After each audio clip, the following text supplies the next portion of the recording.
Hi, in this video I'm going to show you how to build a Python code that you can run on Cisco SD-WAN solution. And the good thing about it is that you don't have to build your own Cisco SD-WAN lab. You don't even have to rent one. We're going to take advantage of Cisco Sandbox on Cisco DevNet. So there are two types of Sandbox available on Cisco DevNet. There are those that we have to reserve, and there are those that are always available, and we're going to use the one that is always available. Now in Cisco SD-WAN we have different devices. We have vManage, we have vBone, we have vSmart, we have vEdge and cEdges. So the one responsible for managing the Cisco SD-WAN solution is vManage, and that's the one we're going to interact with. This is the vManage dashboard, and you can see that we have some devices. We have vSmart, we have 4 vEdges, we have vBone, and we have vManage.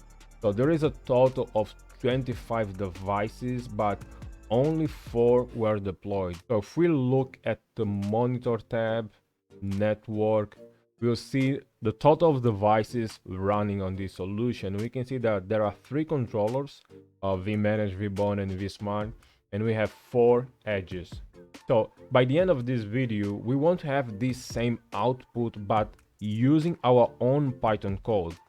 And to build the code, we're going to use a terminal. As long as you have Python installed on your machine, and this can be Ubuntu, it can be Kali. I'll be using Kali terminal, and I believe it's running Python version 3. But as long as it supports Python version 3, you should be able to run the same code. So I have my terminal here, and I created a folder where we're going to save the code.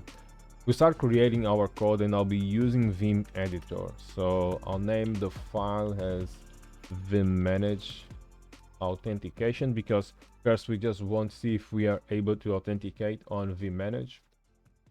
Okay, we'll start by importing some functions, and the first one will be requests, and the other one will be URL lib3.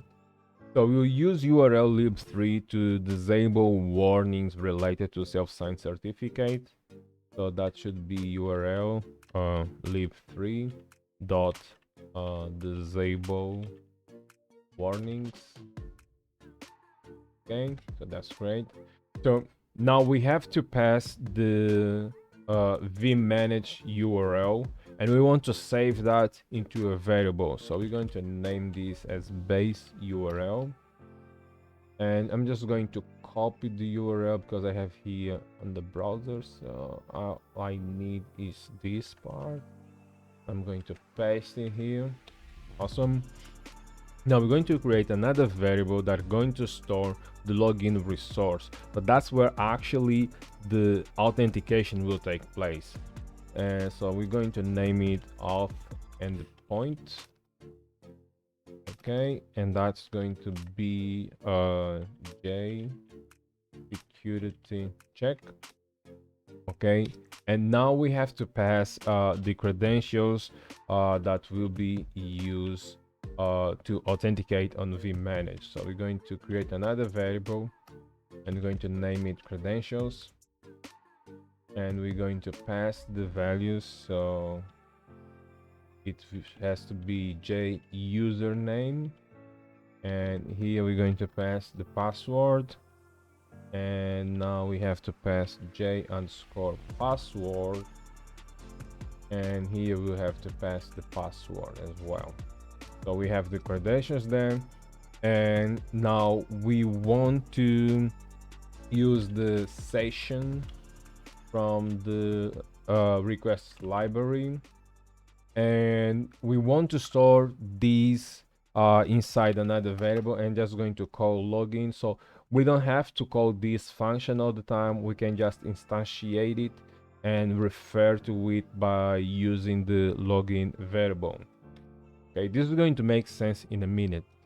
So now we have to make a post request, and we're going to call the login post, and login post will have the following variables. So we have URL, and the URL will take the following values. So we want to use the fstring method, and we're going to pass first the base URL, and we're going to pass the authentication endpoint as well.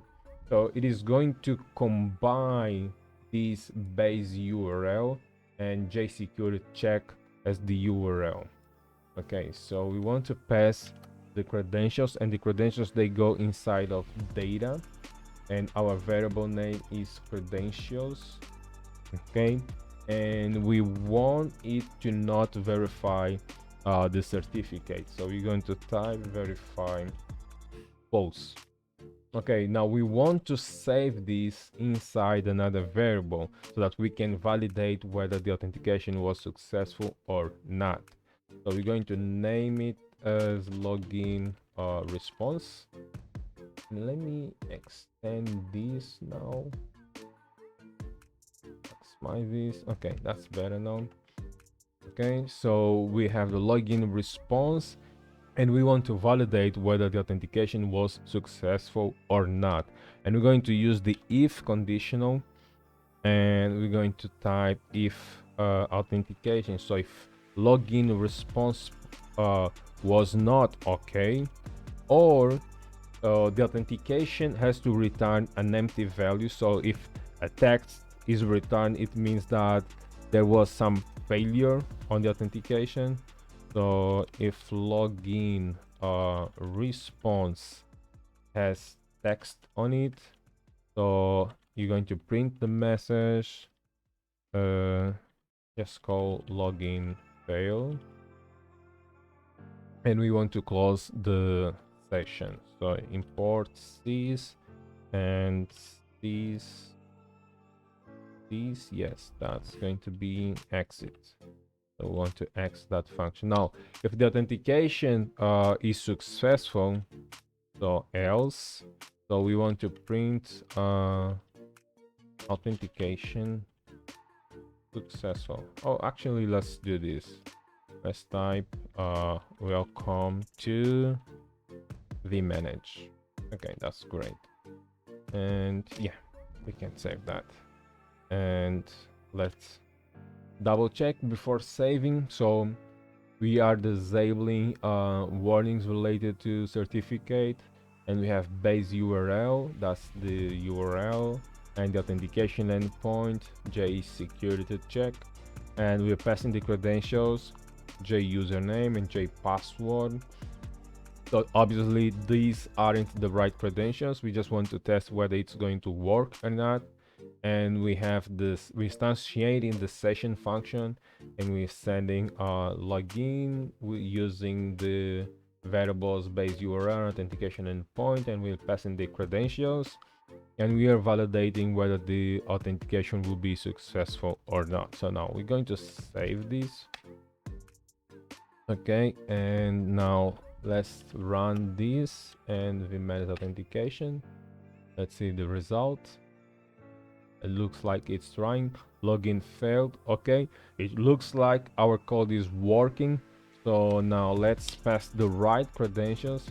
So here should be devnet, and the password I'll have to copy. Let me get the password. Okay, and let's save this. So actually, that's devnet. Oh, what have I done? So that's password. So actually I have to save like this. Okay, and here should be devnet user. Okay, now let's save this and try again. And it's looking, login fails, so looks like something it's not working. Yes, the password, the username is incorrect. It should be devnet user, not DEVE. So let's do it once again, and might be this. Okay, and now it was successful. So it looks now that the authentication is working, and that's the first part of the code. Okay, so now let's see if we can get some information from vManage, and we want to copy this part of the code, and we're going to create another file. So I'm just going to name it vManage inventory. Okay, and we want to edit this new file. So we're going to take advantage of the code that we already have, and we want to import some new functions. So we want to import JSON, because when we make the request on vManage, the responses will be sent as in JSON format. So we will have to use JSON to display these on the screen. And so until this part, it's all the same, no problem there. And we'll add our code from this side. So we're going to name it get device inventory. So this is just a comment to make it easy for reading. And we're going to create another variable, and that's going to be inventory. Okay, so inventory is going to store the endpoint where we can get the inventory or the devices on vManage. So that should be data service. So won't start with a slash here. So it's going to be data services, and it's going to be data service slash device. Now we have to make the full URL to send this request, and we're going to store that inside another variable. And let's just say inventory response. So we want to log in, and this time we're going to use the method get.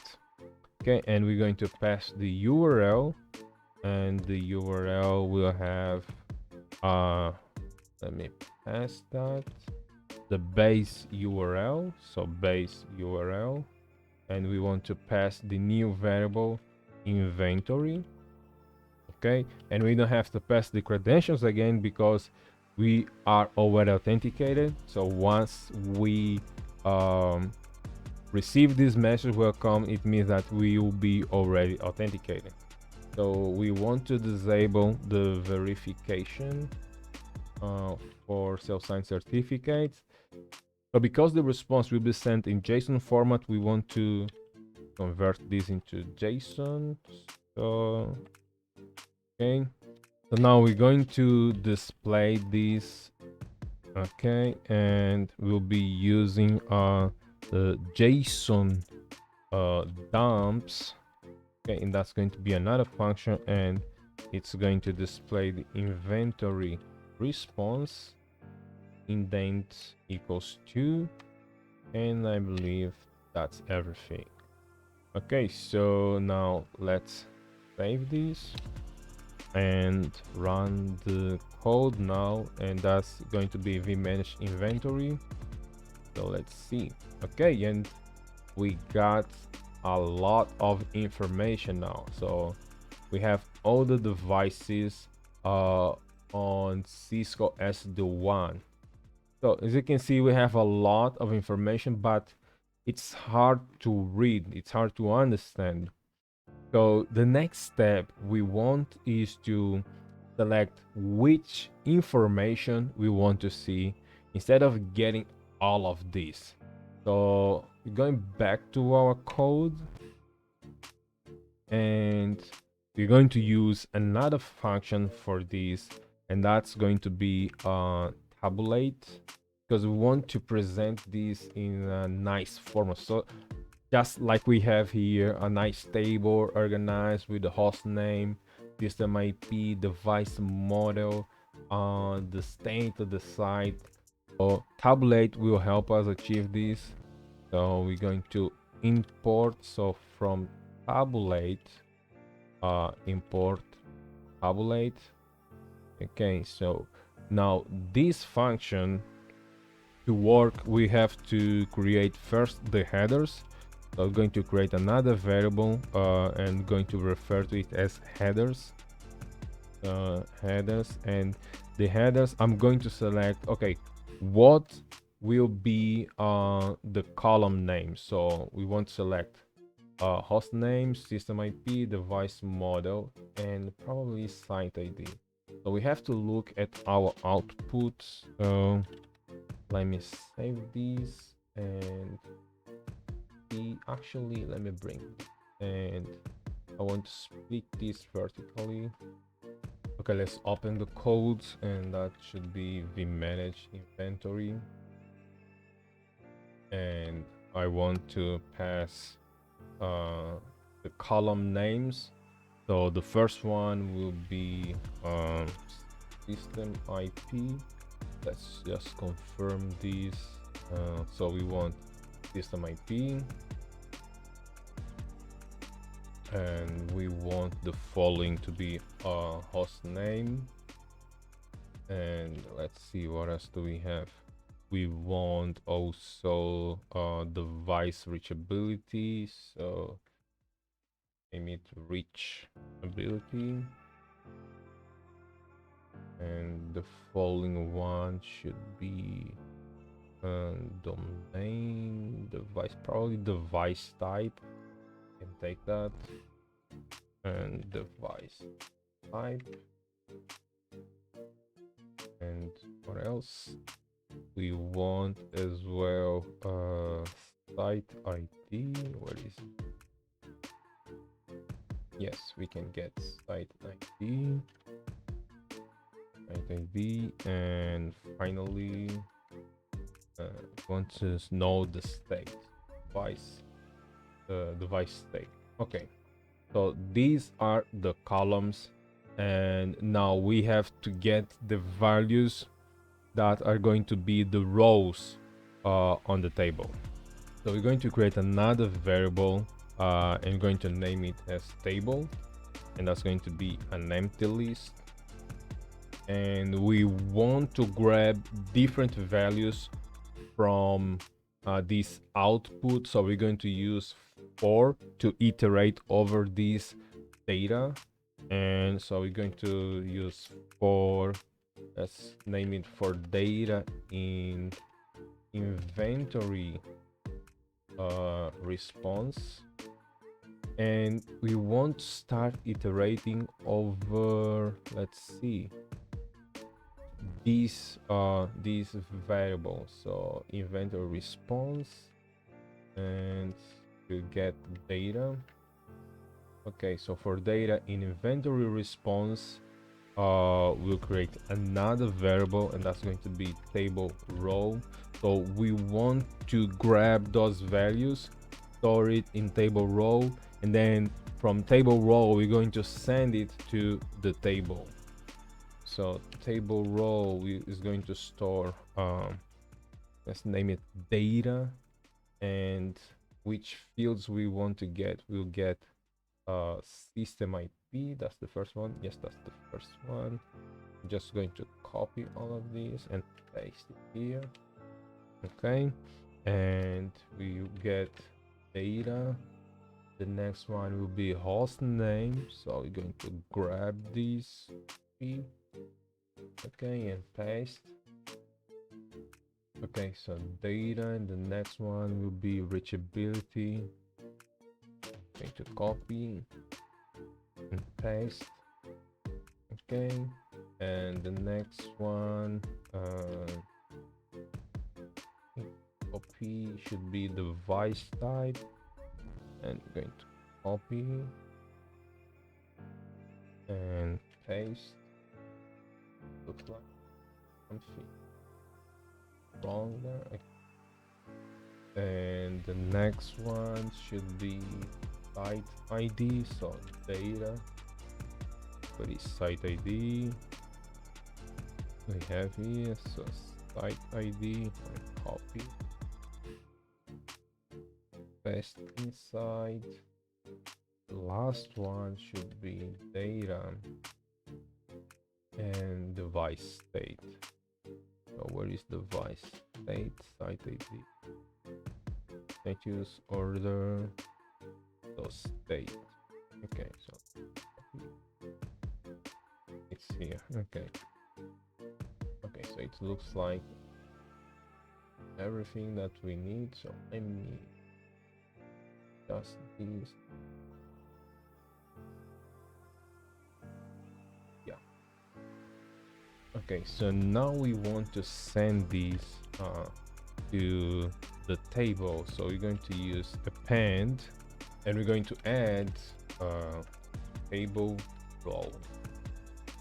Okay, so that's it. Okay, so that should be enough. So now we want to display these inside the tabulate functions. So going to print using tabulate.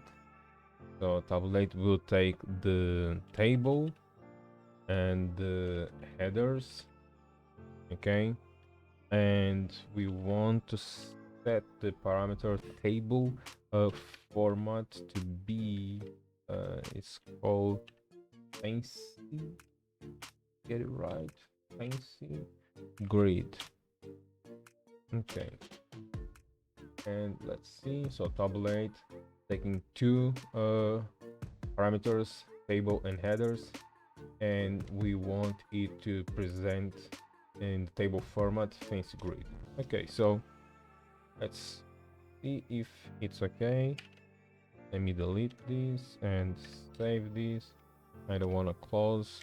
Okay, so now I'm going to run the code, vManage inventory, and let's see the output, and look at that. So actually, let me close this window, and we're going to do it again. And look at that, we can see that now we have the information displayed on a more readable and organized format. We see the system IP of all the devices, their host names, whether they're reachable or not, device type, the site, and device state.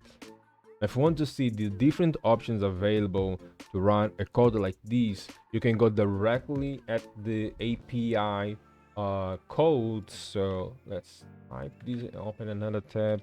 Let's call API docs, and you should be able to see all the available calls that are available. See, for instance, we are able to make changes, we are able to get more info related to SD-WAN solution. So take your time playing with this code and see how you can improve or build your own. So I hope you enjoyed, and I'll see you in a bit.